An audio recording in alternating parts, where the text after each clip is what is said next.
shahkem YouTuber na Afghanistan tungin ngap of crackdown and imposition of restrictions on the citizens of the country, the ruling Taliban in Afghanistan arrested an Afghan model and YouTuber for allegedly insulting Islam and Quran. The model, identified as Ajmal Haqiqi, is a well-known model for his fashion shows, modeling events, and YouTube videos.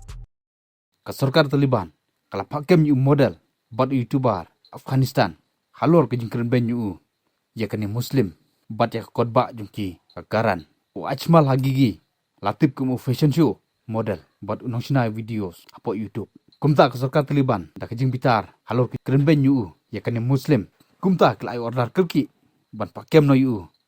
bat la release ya video bo Ajmal ulangat ke jing penda chat kari bat larano yu sejel bo lo madan bat kamera nya kenim jungki haki social media katolong kubor klempatai bini ya ke ke ba Ajmal la kren ben ki Islam ndrei le supun banabet da ka sarkar Taliban bala rai pen rem yu halor ke jing madan bat kren ben jong u ke Islam bat ya ka karan